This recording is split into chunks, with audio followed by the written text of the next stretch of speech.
il me semble un constat clair, c'est que la nécessité de particulariser les données scientifiques sur le changement climatique sont une demande vraiment des acteurs. Et il me semble qu'il y a une dynamique qui est en cours sur ça et que tout le processus se poursuit. Et donc sur ce côté-là, il n'y a pas d'enjeu en soi.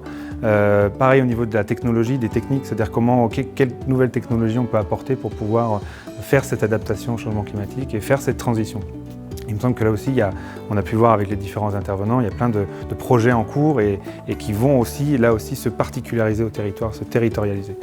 L'enjeu qui me semble le plus important, en tout cas un des plus importants maintenant, c'est vraiment de construire la participation des acteurs, des citoyens. Après, on peut observer il me semble que dans les discussions qu'on a pu avoir, un des enjeux principaux qui émerge, c'est comment concrètement mettre en place cette transition. On a les données, on a la technique, mais il y a peut-être un manque au niveau de la participation. Comment on intègre les gens dans ces processus-là? Il me semble que les différents techniciens qui étaient présents sur ces 2 jours se posent cette question et sont en demande d'aide et de ressources pour pouvoir justement mettre en avant ces projets d'adaptation.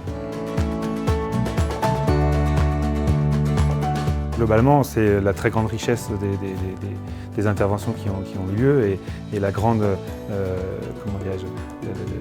la grande scientificité de ce qui a été avancé. C'est-à-dire qu'on a la chance en Nouvelle-Aquitaine d'avoir des chercheurs qui travaillent sur ces questions-là et qui mettent en avant vraiment la diversité des territoires. Là où l'enjeu, encore une fois, se trouve, c'est on sait qu'on a des acteurs différents, on a des élus, on a des agents techniques, on a des populations, on a des scientifiques qui parlent un langage différent, qui ont une temporalité différente. Et l'enjeu, c'est comment réussir à mettre ces différents acteurs dans une même dynamique. Il me semble que, encore une fois, plusieurs techniciens ont mis ça en avant. C'est la difficulté de pouvoir concilier d'un côté les élus avec les échéances électorales qui sont en avant, et les attentes des populations qui ne sont pas forcément inscrites dans un processus de participation. Beaucoup disaient beaucoup de populations disaient mais nous on a délégué notre pouvoir de décision et ce n'est pas à nous de gérer ces choses-là. Donc il y a aussi parfois une difficulté à intégrer ces populations-là pour participer à ces projets d'adaptation. Et encore une fois, l'enjeu, comment on réussit à faire que ces différents acteurs, avec des contraintes différentes, des temporalités différentes, des caractéristiques différentes, se mobilisent ensemble et créent un processus collectif de décision.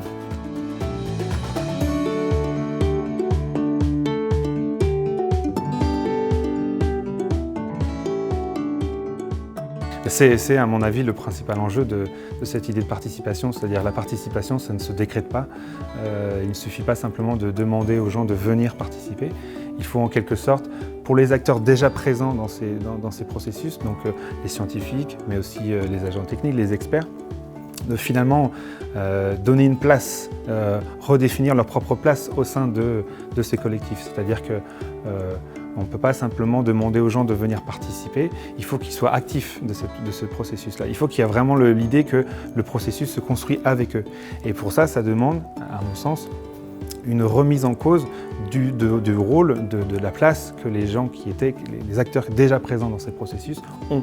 Et c'est vrai qu'on peut peut-être imaginer un processus qui vise non plus simplement à avoir des interventions, on va dire, professorales sur les données disponibles, mais peut-être construire quelque chose, un processus qui vient intégrer de manière vraiment prenante les techniciens, mais aussi les populations. C'est-à-dire l'idée n'est plus de partir peut-être des données disponibles, mais des besoins exprimés.